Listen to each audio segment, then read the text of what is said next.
Good evening. I'm Jake Ward in for Tom Llamas tonight. That dangerous winter storm that we've been warning you about all week, well, it's here, and it is creating a travel nightmare for millions of Americans. This video posted by the Wyoming Highway Patrol showing just how treacherous conditions are right now. Millions across the Great Plains and the Midwest are under blizzard alerts. Similar scenes in Kansas City as this system barrels east. The wind and snow making it nearly impossible to see and cars skidding off the side of the highway. The runway was barely visible at the Denver International Airport. Crews working around the clock to try to clear the snow. But those high winds grounding flights from coast to coast. More than 2,000 flights canceled, 5,000 more delayed, tens of thousands of passengers stranded just days before Christmas. The greatest threat from this storm, though, the potentially life-threatening wind chills. Alerts extending from Washington state all the way down to Florida, with wind chills as low as -70 a possibility. NBC's Maggie Vespa is in Chicago for us tonight, where that snow is already coming down. Maggie? Hey, Jake, yeah, as you can see, and as you said, the snow and the wind, there it is, hitting here in Chicago just in the last 6-7 hours or so. They bring with them the potential for black ice on the roads, which is why you see traffic going slower on I-90 here, and also those plummeting temperatures. Today's high in Chicago was 33. Tomorrow's is 2. Brutal conditions sweeping the country, of course, in the holiday home stretch. Tonight, a withering white Christmas courtesy of a monster winter storm, delivering brutal winds and dangerous flash freezes during the heart of the holiday season. I mean, it's cold, but when it's -20, it's just another level. It sucks. I hate it. The system forecast to transform into a bomb cyclone overnight. Coast to coast, 105 million people, nearly a third of the U.S. population, are under winter weather alerts, with blizzard warnings now in 10 states, states of emergency declared in 6. I encourage everyone, please heed the local warning. It's not like a snow day, you know, when you're a kid. This is serious stuff. But folks, if we don't take it seriously, we will lose loved ones. Winds expected to approach 100 miles per hour, knocking out power in parts of Portland, Oregon. Outages stacking up from the west coast to the plains and the south. This as a bone-chilling Arctic blast sends temperatures plummeting. In Cheyenne, Wyoming, dropping from 42 degrees to 2 in 1 hour. This is an absolute whiteout. Elsewhere, roads are the big concern. In South Dakota, 100 drivers rescued and taken to shelter near Rapid City. In Wisconsin, drivers being urged not to travel tomorrow.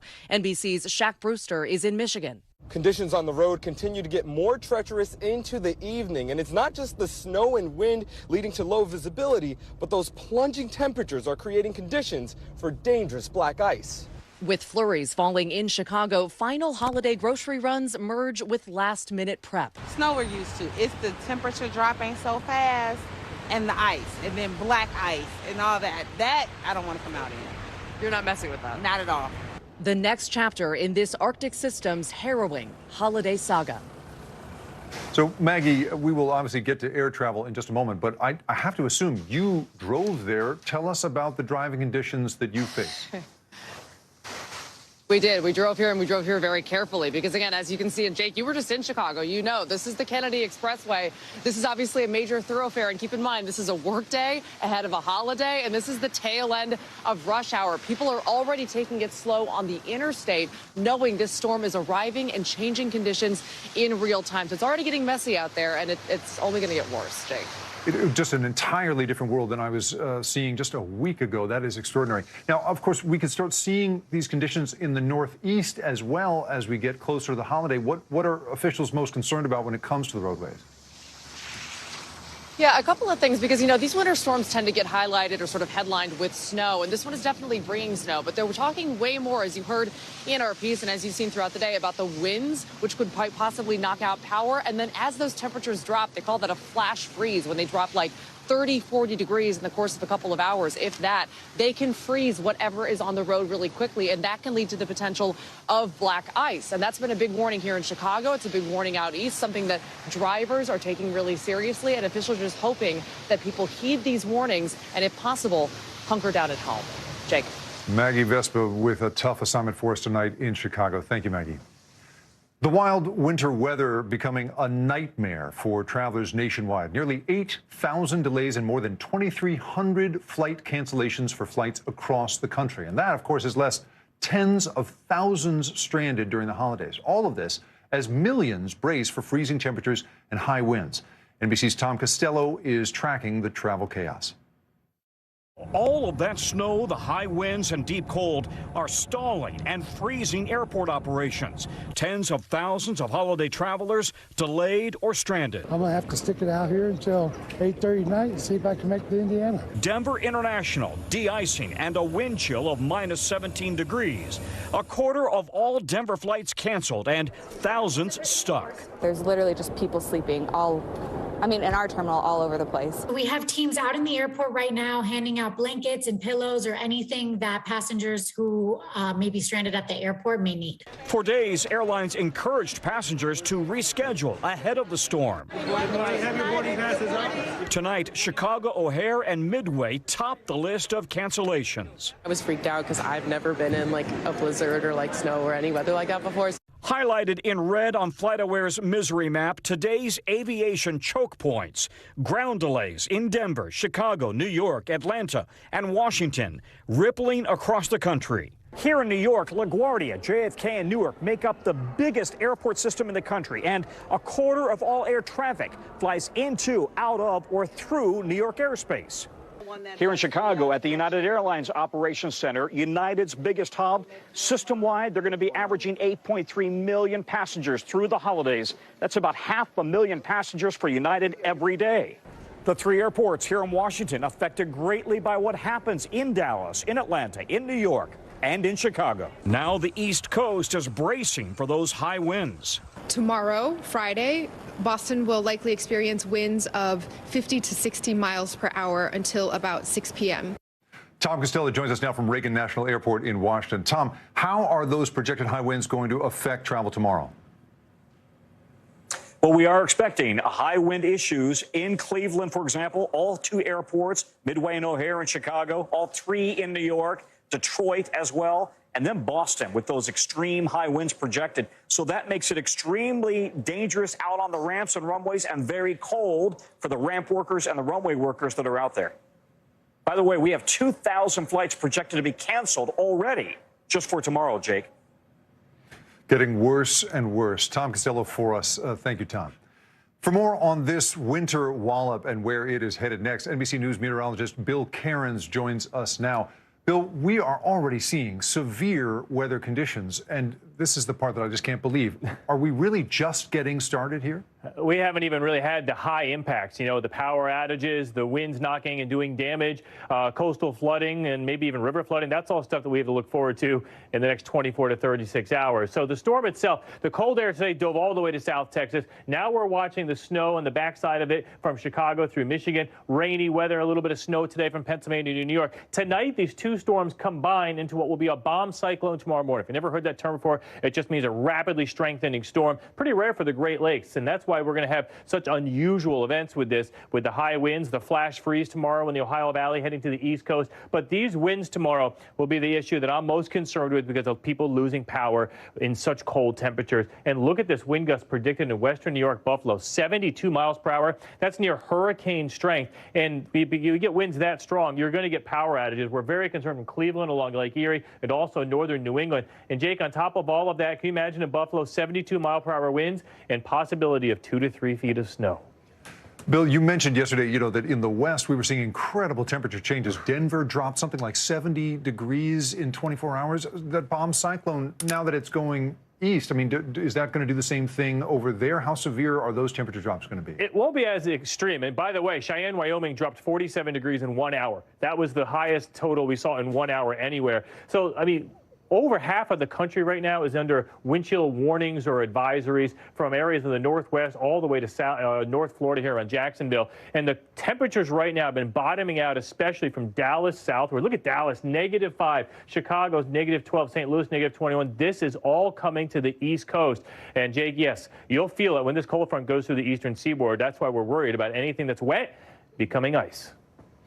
Bill Cairns staying on top of it for us. Thank you so much, Bill.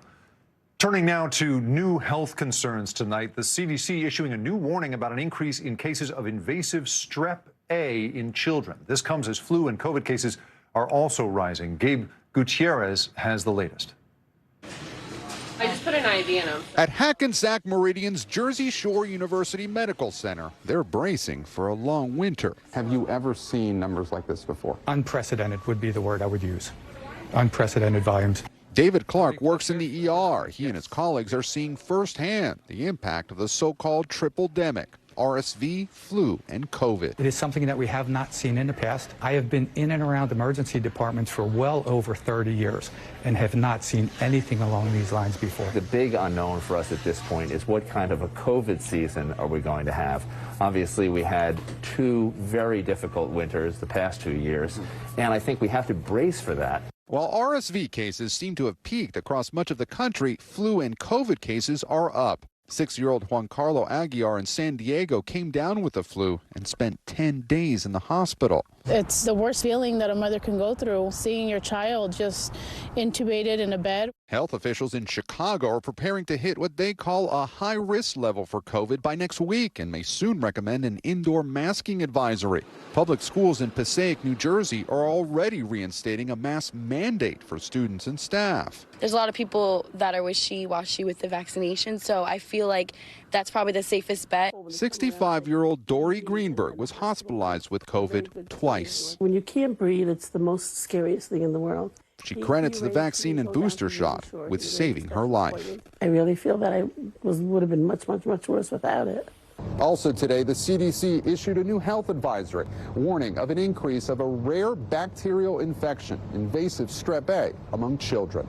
Jake? Gabe Gutierrez, thank you so much.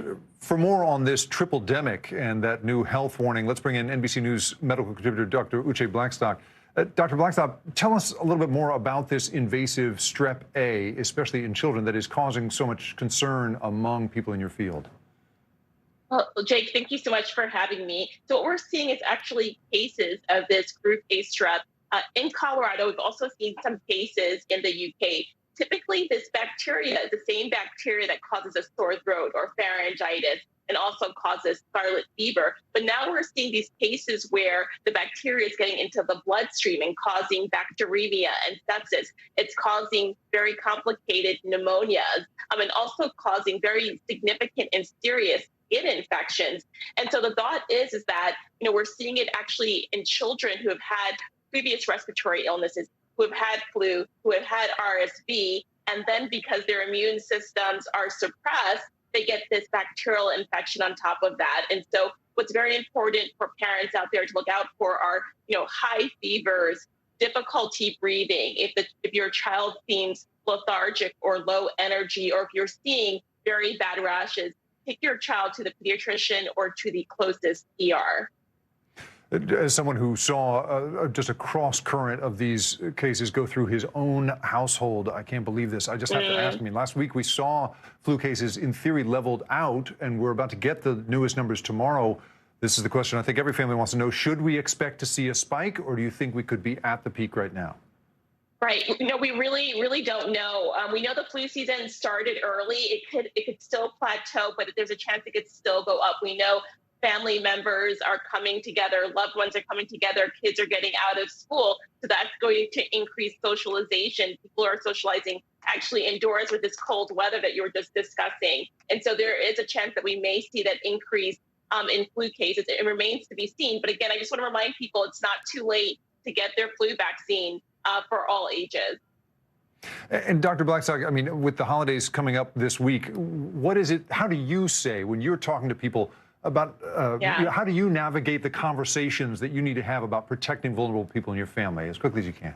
Yeah, such a good question. But I say if you're sick or feeling you're coming down with anything, stay home. If you are living with other people who are immunosuppressed or elderly, make sure you wear a high quality mask. Please test for COVID before any family gatherings, and also make sure to keep that gathering space well ventilated, open doors, and get air purifiers in there and get vaccinated and boosted. May we all stay safe this holiday. Dr. Uche Blackstock, thank you so much. Next to Capitol Hill and the January 6th committee's final report expected to be released today. This week, the committee calling for criminal charges against former President Trump though the recommendations have no legal weight. Let's bring in NBC News Capitol Hill correspondent Ali Vitale. Ali, as we wait for this full report to be released, the big headline today is surrounding transcripts released of Cassidy Hutchinson's interview with the committee, including new details about her deposition and information that she was texted about President Trump. Tell us about that. Yeah, that's exactly right, Jake. We're getting new transcripts from Cassidy Hutchinson even as we're waiting for this longer final report. In these transcripts, though, and these are only a snippet of the interviews that Hutchinson did with the committee because these are just her September depositions, but in them we see confirmation of something that the committee's been teasing for a while now, the idea that there was witness tampering and further bolstering of the idea that former President Trump knew and was talking with aides about the fact that he had lost the election. On the witness tampering front, we know that Hutchinson was receiving text messages from people in the former president's inner orbit telling her that they know that she's loyal, that she'll do the right thing in her testimonies with the committee. All of that viewed as an attempt to pressure her into protecting the former president, not telling the full truth of what she knew. And then on the other piece of this, there's also confirmation in her transcripts and interviews of the fact that she was having conversations with people like Mark Meadows and other top officials in the Trump administration about the fact that they had had conversations with former President Trump talking to the fact that he had lost the election, that he knew that they were going through the steps of transmitting all of the materials that were legally necessary to the National Archives, even potential for setting up presidential libraries, all things that you would do if you had lost an election and you were not going to be in the White House anymore. That's something that this committee's worked really hard to do, establish that the former president knew he lost and undertook the actions that he did that led to January 6th anyway. And Ali, the day is slipping away from us. Have we heard any new information about why this report hasn't been released yet? This has been the question that we've been asking now for 2 days, Jake. This is how I put it to Congressman Raskin. Can I just ask, where's the report now? Well, the report is very much on its way. I don't know what time exactly it will arrive. I think you will have the report today, and I believe it's en route. Remember, we're just dealing with a skeleton crew now. We're overwhelmed with what's going on the floor. The staff is working real hard to get it out today, and I've got confidence that they'll get it out today. So look, there's still some hours left in today. Raskin could still be right. Other members of the committee said the same. But at the same time, whether this is the most famous printer jam in congressional history and they're just waiting for the report to be printed, or if they're waiting for some other reason, either way, they are past the deadline that they set for themselves. Ali Vitale for us on Capitol Hill. Thank you so much, Ali. And for more on this pending report release, let's bring in congressional correspondent for the New York Times, Luke Broadwater. Thank you so much for being here. Now, Luke, what are you going to be looking for inside this report? I know you've been watching it closely.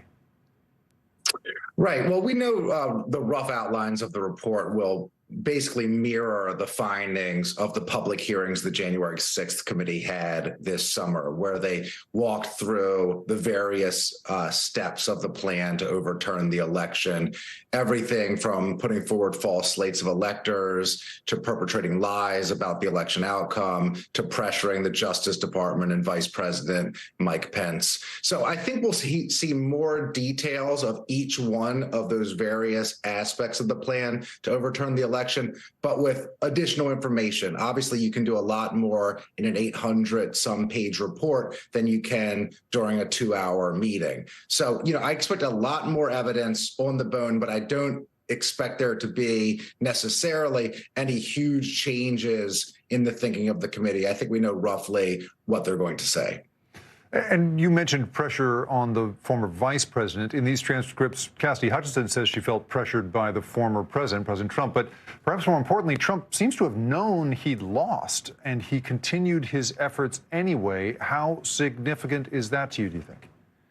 Right. Yeah. So, I mean, one theme that the January 6th committee tried to develop throughout their investigation was demonstrating that Donald Trump was told again and again that he had lost the election, and that Donald Trump sometimes seemed to accept that, and other times he would go back on it. And he had a sort of team of advisors telling him different things.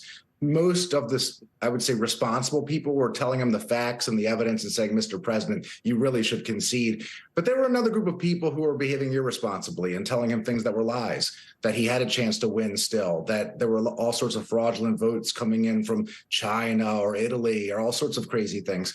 And, he chose to side with those people time and time again. And so I do think these transfers that came out today that Allie was just talking about are illustrative, because they do show several people had conversations with Donald Trump, and he indicated to them he actually knew that he lost. And so that does bolster the committee's case. And we, of course, have not yet seen the report released. I think everybody is waiting on tenterhooks right now, despite repeated reassurances that it's coming. And it feels, I don't know, it feels symbolic somehow of the slow pace of this process. I guess I'm wondering, do you feel that this committee has proved the former president criminally plotted to overturn his 2020 election? Right. Well, that was their goal, right? And so they did a criminal referral to the Justice Department stating just that. Now, it will be up to the Justice Department to see whether a congressional investigation has produced enough evidence to reach that conclusion in order to bring about a charge. And they will want to do their own investigation. And then, of course, if they are to charge, then it will be held to the standard of a court, which is beyond a reasonable doubt. So right now, we've seen a lot of evidence that the Congressional Committee has amassed. But again, they're a legislative body, not a court of law, totally different scenario. And it will take more than just what the Congressional Committee has done to get this to the level of a criminal charge. And it sounds like you'll be spending your evening checking your phone for this, just the way the rest of us will. Luke Broadwater from the New York Times. Thank you so much. Appreciate it. We turn now to the case against FTX founder Sam Bankman-Fried. He is back now on U.S. soil after being extradited from the Bahamas. With his empire in ruins, the man once known as the Crypto King made his first court appearance today on charges that he cheated investors out of billions. Ron Allen has our report. Tonight, disgraced crypto entrepreneur Sam Bankman-Fried released from federal custody, wearing an ankle monitor, to await trial on fraud charges that prosecutors called a crime of epic proportions, alleging $8 billion of customer funds missing. He's indicted on 8 counts that can send him to prison for life. Bankman-Fried posted a $250 million bond, co-signed by his parents and secured by their home in Northern California, where SBF will be under house arrest. Prosecutors called it the largest ever pretrial bond they were aware of. His alleged victims looking at this are not going to be happy that he's freed.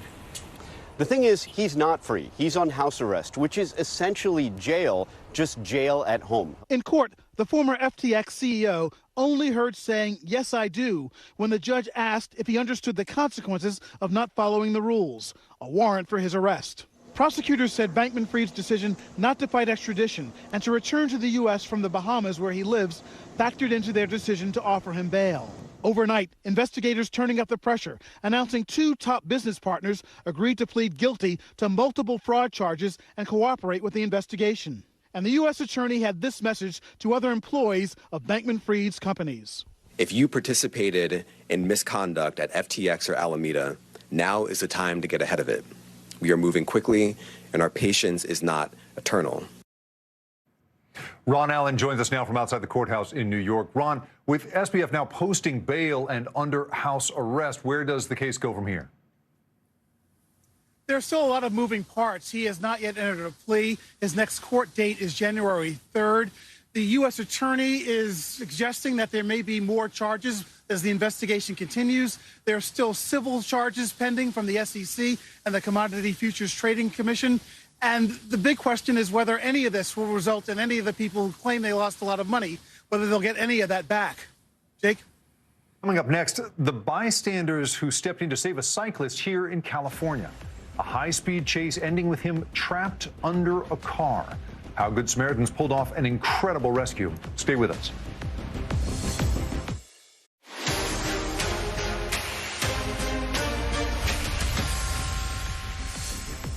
Back now with Top Stories news feed, and we begin with an update to a story we brought you earlier this week. Police have tracked down 24-year-old Nala Tamiko Jackson late today, arresting her on 2 charges of kidnapping. Jackson allegedly drove off in a stolen Honda Accord with two 5-month-old twins inside on Monday, while their mother was inside a pizza shop picking up a DoorDash order. One twin was found safely at the Dayton airport. Jackson was ultimately found in Indianapolis, but the second twin was not with her. Police are now offering a $10,000 reward for any information. Life expectancy in the U.S. is falling to the lowest number in 26 years. New data released today by the CDC shows life expectancy dropped to 76.4 years in 2021. That is down from 77 in 2020 and 78.8 in 2019. That drop is roughly equal between men and women. Researchers cited both the COVID-19 pandemic and the growing opioid crisis as the two major factors. Good Samaritans helped pull off a heart-stopping rescue in Santa Cruz County, California. Police say they were chasing down a stolen car when the driver jumped out, letting the vehicle roll forward. The car pinned a 65-year-old cyclist underneath. Body camera footage shows bystanders rushing in to help lift up that car as police pulled the man to safety. That cyclist is in stable condition and expected to make a full recovery. And if you are looking for a last-minute stocking stuffer, we've got an idea. A Mega Millions ticket might be the way to go because that jackpot has climbed to $510 million ahead of Friday's drawing. That total is already the second highest of the year. The winning numbers will be drawn at 11 p.m. Eastern on Friday, but to win, you might need a holiday miracle. Your odds are just 1 in 302 million. Now, to an update on a story we've been following for months. The residents of Jackson, Mississippi have been dealing with constant water boil notices for years. The water often deemed unsafe to drink. In a city where the majority of residents are black, the EPA is now launching an investigation into accusations of racist government policies that could have led to this crisis. Here is NBC's Zincle Esamua. 35-year-old Danica Samuel is a mom of 6 and lifelong resident of Jackson, Mississippi, a city plagued with a decades-long water crisis. Today, water in the city is deemed safe to drink, but many residents still don't trust it. You should see my mama do the same thing that I do now for my kids. Every morning we come downstairs, we get us a big tall bottle of water. They put it on their towel, they wash their face, and they brush their teeth. The water crisis triggering an NAACP complaint in September alleging racist policies by Governor Tate Reeves and the state of Mississippi, claiming federal money was allocated to smaller majority white communities instead of Jackson. Governor Reeves previously said his administration is committed to ensuring all federal funds are made available on an objective and race-neutral basis. The Environmental Protection Agency now investigating if Mississippi violated the Civil Rights Act. No city in the United States of America should have a fragile system that leaves 190,000 citizens without clean water to drink. EPA Administrator Michael Reagan says the federal government has not adequately invested in communities. Why do you think that a city that's over 80% black is facing a decades-long water crisis?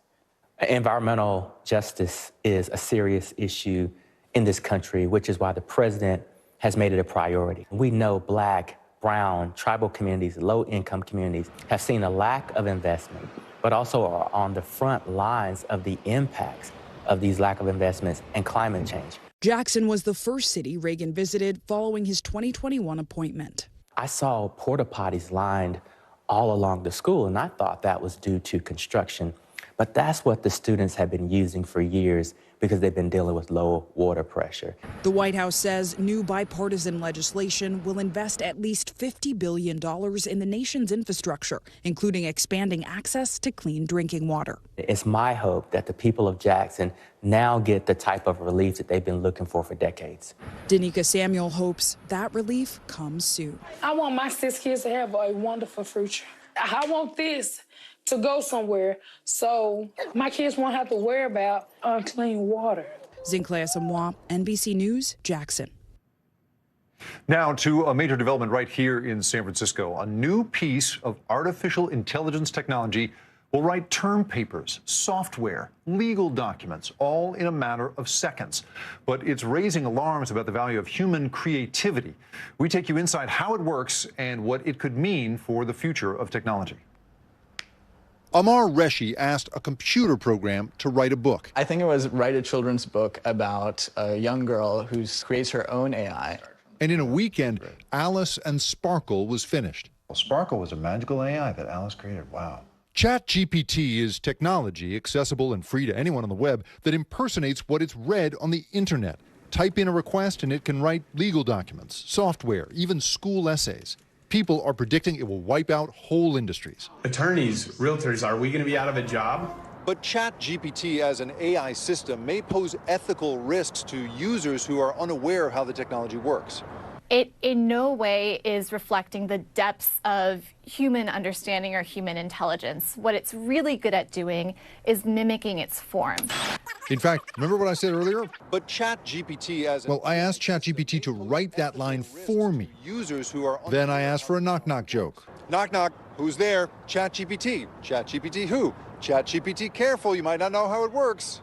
What parts of our society could this change? The valuing of work, of human creativity. There are concerns around deception and potential uses for fraud. But I think that that's sort of only the tip of the iceberg here. The company that makes ChatGPT, OpenAI, was co-founded by Elon Musk and is now primarily backed by Microsoft.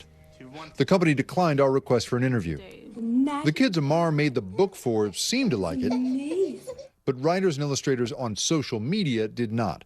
There are some super valid concerns from these artists. After all, ChatGPT could wipe out his job, too. Literally my line of work, apps, design work, product design work. And now he wants someone to solve this problem. What are mechanisms we can still compensate artists? That's the lesson to you here. That's definitely the lesson. Now, new reporting from the New York Times suggests that Google has issued a so-called code red internally about this product because of the threat it might pose to its search business. Meanwhile, teachers across the country are reporting that student essays possibly written by ChatGPT evade the most common plagiarism detection software. We have entered some very strange times. Now, to top stories, global watch and the growing backlash after the Taliban banned women from attending university in Afghanistan. Women taking to the streets to protest the ruling, which went into effect on Wednesday. Leaders from around the world have condemned the decision. The Taliban minister of higher education defending the ban on Thursday amid the uproar, saying strict Islamic dress codes had not been followed, but saying the policy could be reviewed later. And in Peru, a grad party gone wrong when the dance floor collapsed. New video shows teens dancing together when the floor breaks underneath them. Others at the party rushed to help them out. A few were rushed to the hospital, but no one was fatally injured. The cause of that sinkhole is still under investigation. When we come back, leaving Hoopa Valley, the new program making higher education accessible to a whole new group of students. One woman's journey from her reservation to one of the nation's top universities. That is next. For generations, many high-achieving Native American students have been kept from attending prestigious universities simply because they do not have the money. It's a bitter irony, as some major state schools are built on unceded Native American lands. But here in California, a new program is trying to make amends and may be making the dream of higher education possible for Native students. Kiara Sotile has our story. Tucked in the mountains of Northern California is the Hoopa Valley Reservation, where the Hoopa people have lived for more than 10,000 years. It's the place Jada McCovey calls home. She is a Hoopa tribal member and also Yurok and Karuk. At the community's heart is the Trinity River, and that's where we met Jada, in this canoe, handmade by her grandfather. No matter what I do or what pathway I decide to go down, like being Indigenous comes first. McCovey is preparing to soon leave her beloved home to go to school at the University of California at Davis, nearly 300 miles away. I always wanted to go to UC Davis, since I was really young, and I just didn't know how it was going to happen financially or whether I had the tools in my pocket to make it happen. In the next few weeks, she will join the first class of the University of California's Native American Opportunity Plan, a program that began this semester. It ensures that in-state tuition and fees are covered by grants and scholarships for California students who are from federally recognized Native American tribes. How'd that make you feel? It was amazing. It felt for the first time like, wow, we're really being recognized and seen, and not only seen, but valued. Jada interned for her tribe's environmental program and hopes to study environmental science and Native American studies when she transfers to UC Davis in January. This is just one of our traditional houses. And she says she'll bring that knowledge right back here to Hoopa Valley. There's just a higher sense of comfort and belonging here. Is that something you think you have to give up going to Davis? It's almost something I have to sacrifice, at least temporarily. In the plan's first semester, 200 Native American students were able to enroll in University of California campuses, a step forward in what is currently a sharply underrepresented community across the prestigious and expensive university system. Michael Drake is the president of the UC system. This is your university, and this is a way of us, one of the ways that we can help to demonstrate how much we want to have you here. Among the great institutions of learning. No doubt having more than $15,000 in tuition and fees covered is a huge leg up. But consider this. Dozens of universities across the country were funded by taking Native American land, 11 million acres of it, including 150,000 acres that funded the University of California. How do we support Native Americans when we built our institutions on stolen land? Well, I think that's something that the entire nation really is confronting as we look at and confront our past challenges, to try to recognize that, to acknowledge that, and then I think figure out what we can do moving forward to create a better and more inclusive future. And across the UC system, American Indian and Alaska Native students report feeling less respected on campus than other groups. And they have lower graduation rates than all other students, at 77%.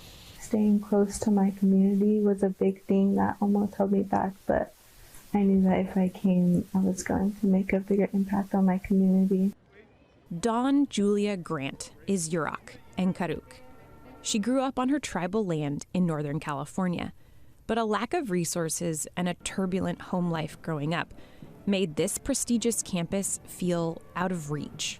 I was couch surfing, like all high school mostly. Now, at age 17, she's a first-year student at Berkeley, studying architecture and living in the dorms. Everything I have here is everything I have.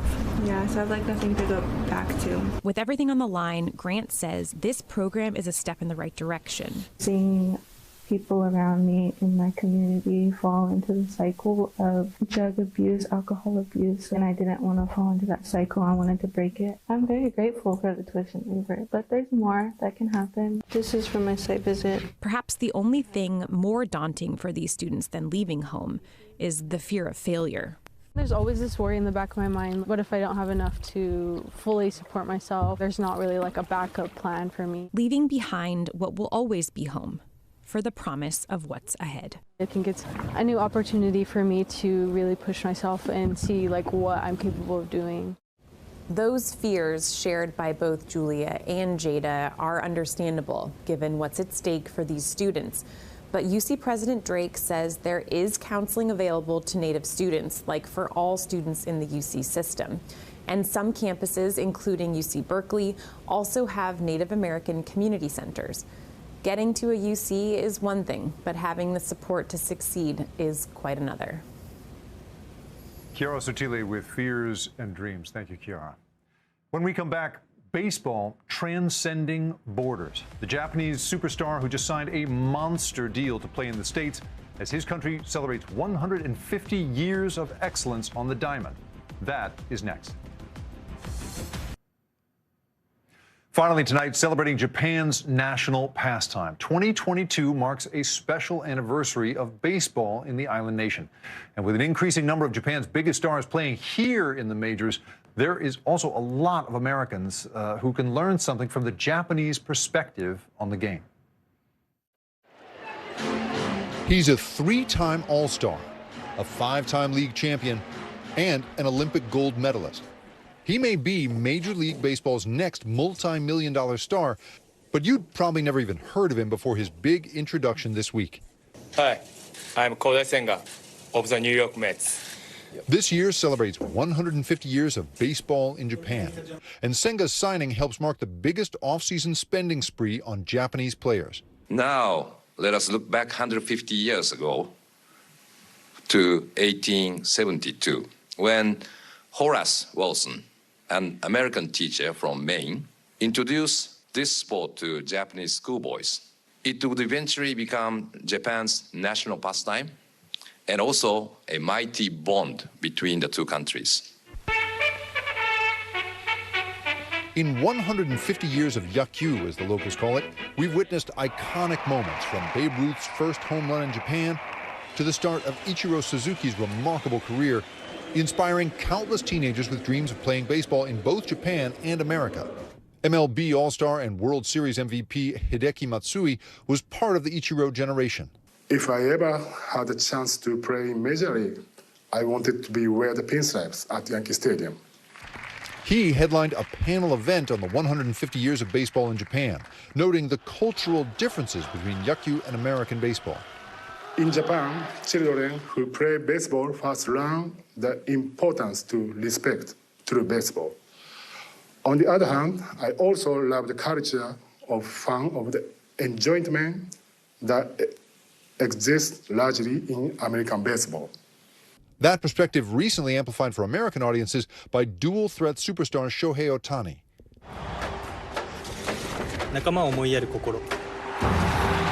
Ohtani bringing his deference for baseball to the front of MLB's 2022 The Show video game.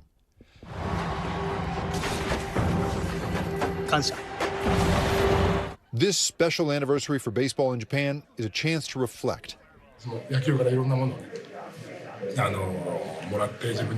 I got so much from baseball myself, as I said earlier. To be able to give back is really something that I love to do. These Japanese players sharing their love and respect for the game, something American players and fans can learn from. He's been playing in Japan for a long time, wanting to play here. That was his big goal. So he just wants the fans to understand and know that he's very blessed to play here and play in the States.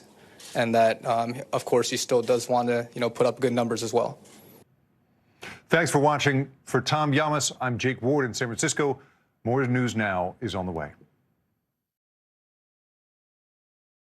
Thanks for watching our YouTube channel. Follow today's top stories and breaking news by downloading the NBC News app.